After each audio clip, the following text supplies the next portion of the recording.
Allahu Akbar, Allahu Akbar, Allahu Akbar, Allahu Akbar, Allahu Akbar, Allahu Akbar, Allahu Akbar, Allahu Akbar, Allahu Akbar kabira, walhamdulillahi katsira, wa subhanallahi bukratan wa asila. La ilaha illallah wallahu akbar, Allahu akbar, walillahil hamd. Alhamdulillah, alhamdulillah nahmaduhu wa nasta'inu wa nastaghfiruh wa na'udzu billahi min shururi anfusina wa min sayyiati a'malina. May yahdihillahu fala mudilla lahu wa may yudlilhu fala hadiya lahu.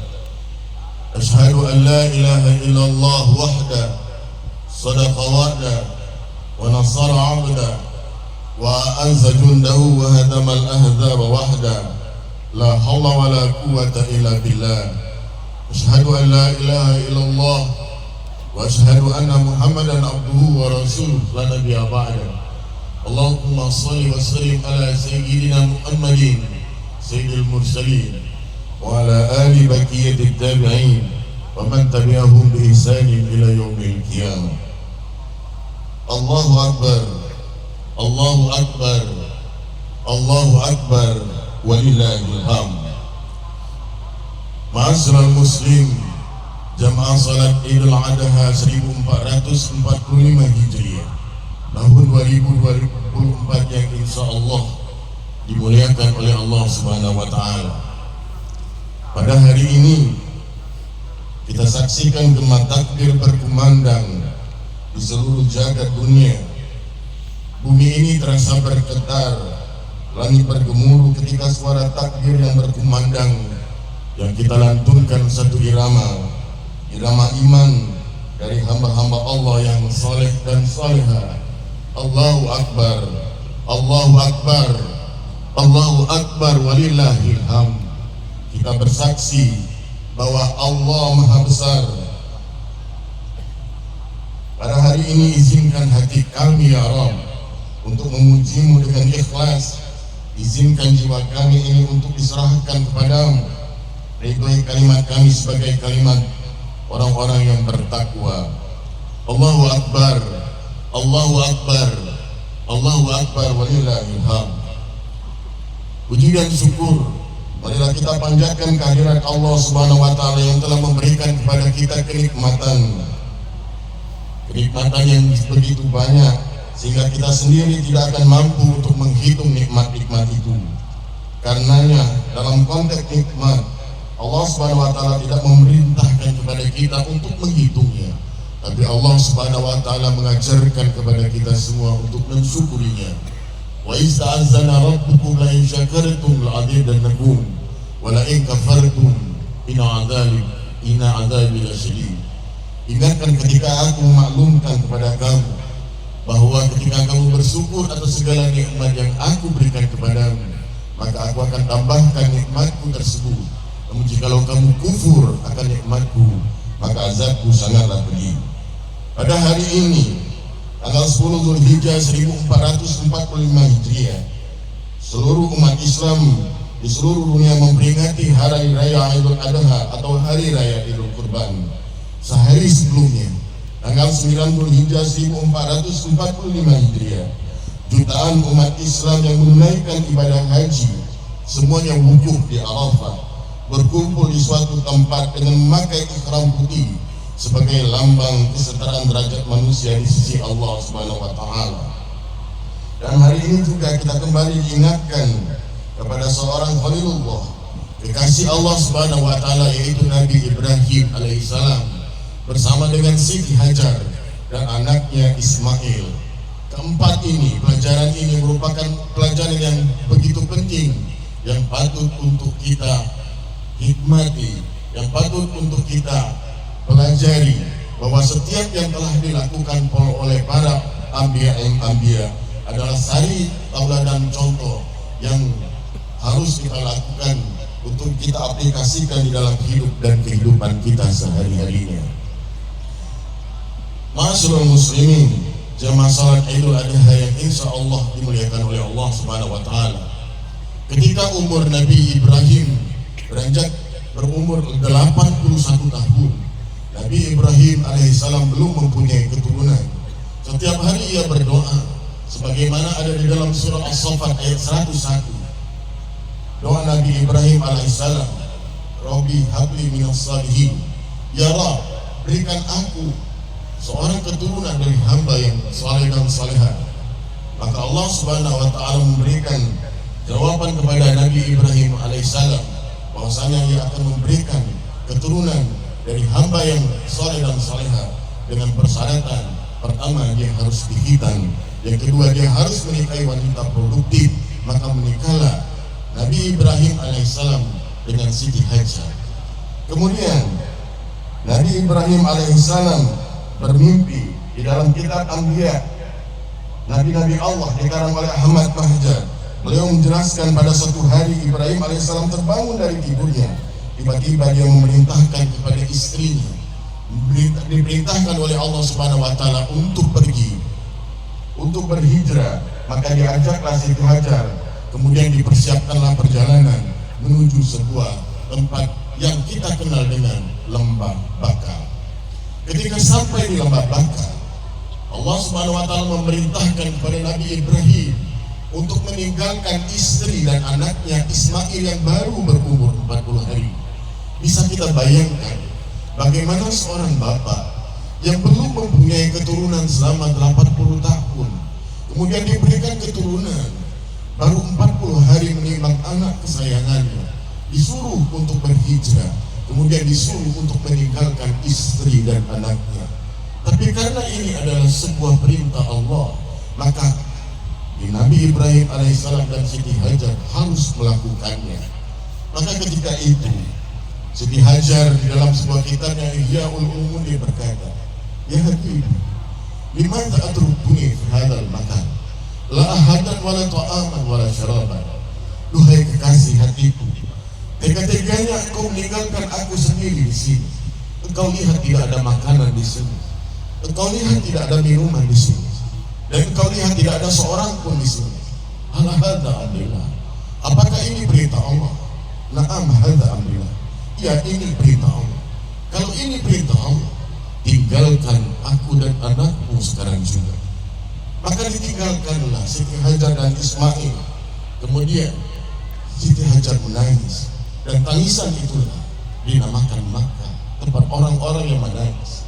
Makkah adalah tangisan, dan Makkah adalah tempat-tempat orang yang menangis. Bagaimana perjuangan seorang ibu yang ditinggalkan oleh seorang suami? Inilah yang penting untuk kita pelajari. Tidak mengenal putus asa, karena janji Allah dan perintah Allah akan mendatangkan hikmah dan kebaikan bagi kita.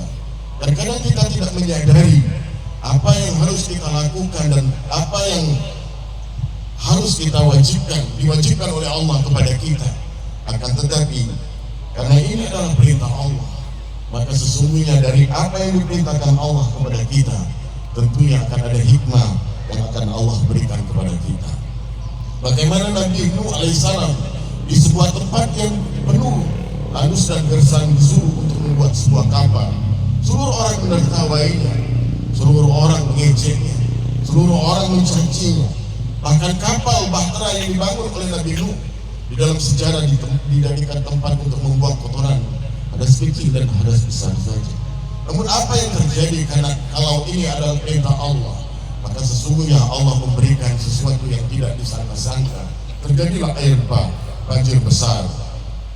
Bagaimana Nabi Musa alaihissalam yang dikepung oleh tentara Fir'aun disuruh untuk memukulkan tongkatnya ke air, maka terbelahlah tongkat itu. Tidak ada di dalam akal sehat kita. Begitupun yang terjadi dengan Nabi Ibrahim alaihissalam, baru berumur 40 hari anaknya disuruh meninggalkan untuk pergi ke Kanaan. Kemudian ketika ia berumur 12 tahun, ia disuruh untuk memotong leher anaknya. Orang tua mana yang bisa sanggup? Orang tua mana yang bisa sudi? Orang tua mana yang rela ketika anak kesayangannya, anak pertama setelah 80 tahun berjuang disuruh untuk meninggalkannya, tapi seorang ibu tidak pernah berputus asa dari rahmat Allah di dalam untuk mengurusi anaknya. Inilah kenapa ibu menjadi sebuah panutan, karena panutan pertama yang telah dicontohkan oleh Siti Hajar yang tidak mengenal untuk mengurus anaknya, tidak ada kenal putus asa di dalam mendidik anaknya. Ketika sudah sampai 3 hari tidak menemui makanan dan minuman, dan demi Allah, bagi seorang ibu yang 3 hari 3 malam tidak makan dan minum, dia tidak akan bisa menghasilkan air susu untuk anaknya. Menangislah Ismail ketika itu di dalam kelaparan dan kehausan. Berputus asakah seorang ibu ketika itu? Tidak. Siti Hajar tidak pernah berputus asa dari rahmat Allah. Ia berlari dari Safa ke Marwah, dari Marwah ke Safa. Inna Safa wal Marwata min sya'airillah, faman hajjal baita aw yatamara fala junaha alaihi ay yatawafa bihima, faman tatawwa khairan fa inna Allaha syakirun alim. Bahwasanya Safa dan Marwah itu adalah syiar Allah. Bagaimana Siti Hajar mendaki Safa dan Marwah? Pertanyaannya, apakah Siti Hajar mencari air? Salah. Siti Hajar bukan mencari air. Kalau ia mencari air pasti ia akan mencari di bawah. Siti Hajar mencari orang yang membawa air. Maka ia berlari dari Safa ke Marwah. Ia menaiki tempat yang paling tinggi ketika itu yang berada di sekeliling Ka'bah. Barang siapa yang pernah beribadah haji dan umroh tentunya tahu bukan hanya Safa dan Marwah, suatu gunung dan bukit yang berada di sisi Ka'bah. Masih banyak gunung-gunung yang lain. Tetapi kenapa Siti Hajar menaiki Safa dan Marwah? Karena Safa dan Marwah adalah bukit tertinggi yang ada ketika itu. Maka ia mencari orang-orang yang membawa air. Makanya tempat sisi Ka'bah itu terdiri dari 4. Pertama adalah rukun Aswadi, yang kedua rukun Yamani, rukun Iraki, dan rukun Sami. Siti Hajar mencari dari 4 titik pusat dunia ini, di mana ada orang-orang yang musafir yang datang, yang akan samperin dan ia akan memberikan anaknya minum. Tapi apa yang terjadi? Tidak ada musafir yang lewat di lembah Bakka, lembah yang tandus dan gersang. Tidak ada seorang pun yang sudi untuk lewat di sana. Tapi Siti Hajar tidak berputus dari rahmat Allah. Ia terus berlari dari Safa ke Marwah, 425 dikalikan 7, hampir 4 kilo seorang ibu berlari dari Safa ke Marwah. Ketika itu bukan datar seperti ini. Ketika itu di dalam sejarah adalah bukit-bukit yang harus didaki oleh Siti Hajar. Putus asakah seorang ibu demi anaknya? Tidak pernah berputus asa. Inilah hebatnya seorang ibu. Kenapa kita harus durhaka kepada ibu? Dia tidak pernah berputus asa di dalam memelihara kita. Maka Allah Subhanahu wa taala di dalam beberapa riwayat dari hentakan kaki Ismail terbitlah mata air yang dinamakan mata air Zam-Zam. Dan demi Allah, dari mata air inilah akan terbit sebuah kota yang dinamakan kota Makkah. Dari air inilah akan terjadi perjalanan haji yang saat ini dilakukan oleh jutaan umat manusia. Maka terbitlah mata air Zam-Zam dari hentakan kaki Ismail. Apakah air itu langsung diminum oleh Ismail dan ibunya? Tidak. Ibunya merobek bajunya di dalam beberapa riwayat sirah nabawiyah. Ia robekkan baju di ujung bajunya. Kemudian baju itu ia celupkan di mata air Zam-Zam itu. Ia cuci bajunya. Ia celup kain itu ke dalam air itu. Kemudian dibawa ke sebuah tempat. Apa nama tempat itu? Nama tempat itu adalah Mu'tazam. Nama tempat itu adalah pancoran emas yang saat ini diilustrasikan dengan menetesnya air di situ. Bukan emasnya yang akan ditunjukkan, tapi menetesnya air pertama dari mana di pangkuan Ismail. Di pangkuan Siti Hajar Ismail diberikan tetesan air. Apa hikmah yang patut untuk kita pelajari di sini? Adalah perjuangan seorang ayah, perjuangan seorang ibu, dan keikhlasan seorang anak yang harus kita kedepankan dari hikmah yang terjadi dari perjalanan ibadah haji ini. Bahwasanya hidup dan kehidupan kita di muka bumi ini tidak lepas dari kedua orang tua kita. Maka barang siapa yang durhaka dan tidak memelihara orang tuanya, maka ia tidak akan dipelihara oleh anak-anaknya. Barang siapa yang durhaka kepada ibu dan bapaknya, tunggu saja waktunya ia akan didurhakai oleh anak-anak dan cucu. Inilah hukum alam kita, inilah hukum iman dan Islam kita. Karena itu Allah mengajarkan di dalam Al-Quran, hormati ayahmu, hormati ibumu, dan jangan sekali-kali engkau berkata kasar terhadap ibumu. Wala taqul lahuma uffin wala tanharhuma. Janganlah engkau sekali-sekali berkata berkata saja kepada kedua orang tua kita, sudah tidak boleh.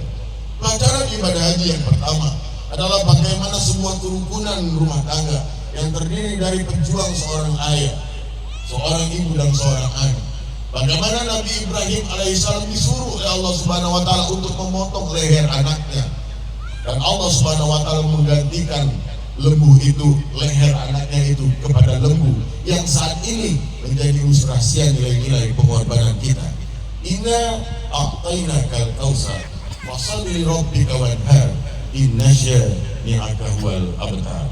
Maka berkorbanlah kita. Pada saat ini juga kita dianjurkan untuk berkorban. Nilai-nilai pengorbanan yang kita lakukan ini adalah satu nilai-nilai yang diwajibkan oleh Allah Subhanahu wa taala bagi orang-orang yang mampu, disunah muakkadkan bagi kita semua dan disunatkan bagi kita semua untuk melaksanakan pemotongan hewan, baik itu sapi, domba maupun unta. Dipersilakan untuk memotongnya sebagai realisasi nilai-nilai pengorbanan kita kepada Allah Subhanahu wa taala. Akhirnya di ujung khutbah ini kami mengajak kita semua bahwa perjalanan ibadah haji yang dilakukan oleh para jamaah-jamaah yang saat ini melakukan ritual ibadah haji merupakan pelajaran penting bagi kita pun yang tidak melakukan ibadah haji. Mari kita ambil satu contoh bagaimana saat ini orang sedang melontar jumroh. Jumroh yang dilontar pertama itu adalah Jumratul Kubro, yang harus melewati Jumratul Ula dan Jumratul Wusta. Kenapa yang harus dilakukan adalah melempar Jumratul Kubro? Jumratul Kubro adalah jumroh yang paling besar. Allah tahu di diri kita ini ada dosa-dosa yang besar, dan kita tidak boleh memunafikkan orang lain, tidak boleh menjudge orang lain. Perhatikan diri kita sendiri. Kata Allah, setiap diri kita memiliki dosa-dosa besar tersendiri. Oleh karena itulah yang kita harus hapuskan adalah menghapuskan dosa-dosa besar kita dahulu, baru dosa kita melempar yang Jumratul Wusta dan Jumratul Ula. Kita hapuskan dosa-dosa kita yang menengah, dan kita hapuskan dosa-dosa kita yang kecil, sehingga hidup dan kehidupan kita, ketika kita mengakhiri hidup dan kehidupan kita, Allah Subhanahu wa taala memberikan ampunan kepada kita, wa taubatan qabla al-maut wa rahmatan indal maut wa maghfiratan ba'dal maut. Allah memberikan rahmat ketika mati kita, dan Allah memberikan ampunan ketika mati kita, setelah mati kita. Dan insya Allah kita semua menjadi manusia-manusia yang akhirnya diizinkan oleh Allah Subhanahu wa taala untuk mengakhiri hidup dan kehidupan kita dengan husnul khatimah. Allahu akbar, Allahu akbar, Allahu akbar, walillahil hamd. Marilah para jamaah sekalian, mengakhiri khutbah ini kita berzikir kepada Allah Subhanahu wa taala. Saat ini, waktu ini adalah waktu yang dinilai mustajab oleh Allah Subhanahu wa taala. Kita aminkan juga doa-doa orang yang sedang wukuf di padang Arafah, yang saat ini bermalam di Mina, dan yang saat ini melontar di jumroh. Kita doakan mereka, dan insya Allah mereka pun mendoakan kita semua, sehingga kita menjadi insan-insan dan umat-umat yang dilindungi oleh Allah Subhanahu wa taala baik di dunia maupun di akhirat nanti. Nauzubillahi minasyaitonirrajim. Bismillahirrahmanirrahim. Alhamdulillahirabbil alamin. Hamdan syakirin hamdan na'imin. Hamdan yuwafi ni'amahu wa yukafi mazidah. Ya Rabbana lakal hamdu kama yanbaghi li jalali wajhikal karim wa 'azimi sultan. Astaghfirullahal-azim. Astaghfirullahal-azim. Astaghfirullahal-azim. Alladzi la ilaha illallah. Allahumma, ya Allah, ya Tuhan kami, Allah yang menguasai jagat langit dan bumi, duhai Allah yang telah menetapkan kemuliaan dan kehinaan kepada kami, duhai Allah yang telah menurunkan kekuatan dan kelemahan kepada kami. Pagi hari ini kami berkumpul di sini ya Rabb mengumandangkan takbir, tahmid dan tahlil kepadamu. Kalimat yang jarang kami keluarkan dari lisan kami, kalimat yang jarang kami petikkan di dalam hati kami, kalimat untuk membesarkan asma-Mu. Karena itu pada pagi hari ini ya Rabb, saksikan kami ya Rabb dengan tetesan air mata kami, air mata kedua orang tua kami, anak-anak kami, istri kami. Kami memohon ampunan atas semua kehilapan kepadamu. Maafkan kami ya Rabb jikalau kami selalu lupa untuk mengagungkan asma. Ampuni kami ya Allah jikalau kami selalu berbuat kehilapan dan dosa atas semua perbuatan-perbuatan kami, baik oleh tangan kami, baik oleh kaki kami, baik oleh perut kami, baik oleh kepala kami, dan seluruh jasad kami yang merupakan unsur-unsur dari Engkau memberikan azab kepada kami. Ampuni kami ya Allah di akhir hayat kami, di masa tua-tua kami. Kami ingin ini adalah doa yang Engkau kabulkan di hari yang mulia ini, menjadi doa-doa yang Engkau kabulkan di antara kami. Ampuni kedua orang tua kami ya Allah. Jadikan kami dan sisa umur kami ini adalah orang-orang yang bisa membahagiakan kedua orang tua kami. Maafkan kami ya Allah jikalau kami jarang untuk menengoknya. Maafkan kami ya Allah jikalau kami jarang untuk mendoakannya. Maafkan kami ya Allah jikalau kami jarang untuk mengurusi dan melindunginya di masa tua-tuanya, di masa sakitnya. Ampuni kami ya Allah jika ada pakaian yang kami pakai tidak pernah mereka pakai. Ampuni kami ya Allah jikalau ada makanan yang begitu enak kami makan tidak pernah mereka cicipi. Ampuni kami ya Allah jikalau ada kata-kata yang membuat air mata mereka menetes dan menjadi murka-Mu ya Allah. Ampuni kami ya Allah jika ada tindak tanduk kami yang membuat dia kecewa. Andai kata beliau sudah tidak ada di sisi kami ya Allah, sampaikan salam rindu kami kepada mereka. Sampaikan ya Allah rasa rindu kami kepada mereka, rasa hormat dan kami kepada mereka. Ampuni mereka ya Allah, jangan siksa mereka di dalam kuburnya. Ampuni setiap kesalahan-kesalahan yang pernah dia lakukan. Jadikan dia orang-orang yang menjadi hamba-hamba terkasih-Mu, dan Engkau kumpulkan kami kembali ya Allah bersama mereka di surga-Mu nanti. Kami rindu pada mereka ya Allah. Kumpulkan kami kembali kepada mereka di suatu tempat, yaitu surga yang Engkau janjikan kepada kami. Jadikan doa kami ini ya Allah penyampai rasa rindu kami dan menghapus dosa-dosa mereka yang pernah mereka lakukan ya Allah. Ampuni juga ya Allah anak-anak kami, istri kami, cucu-cucu kami atas semua kesalahan dan kehilapan mereka, karena mereka adalah tanggung jawab kami. Akhirnya ya Allah ampuni dosa kami. Jadikan kami manusia-manusia yang husnul khotimah di akhir hayat kami. Tidak banyak yang kami minta ya Allah di akhir hayat kami kecuali ampunan yang Engkau berikan kepada kami. Rabbana innana sami'na munadiyan yunadi lil-iman an aminu bi rabbikum fa amanna faghfir lana dhunubana wa kaffir 'anna sayyi'atina wa tawaffana ma'al abrar ya aziz ya ghaffar ya rabbal alamin. Rabbana zalamna anfusana wa illam taghfir lana wa tarhamna lanakunanna minal khasirin. Rabbana atina fid dunya hasanah wa fil akhirati hasanah wa qina adzaban nar. Wa sallallahu ala sayyidina Muhammadin wa ala alihi wa sahbihi wa sallam ajma'in. Walhamdulillahi rabbil alamin. Barakallahu li wa lakum fil Qur'anil azim wa nafa'ani wa iyyakum bima fihi min al-ayati wa zikril hakim wa taqabbala minni wa minkum tilawatahu innahu huwas samiul alim. Wassalamu alaikum warahmatullahi wabarakatuh.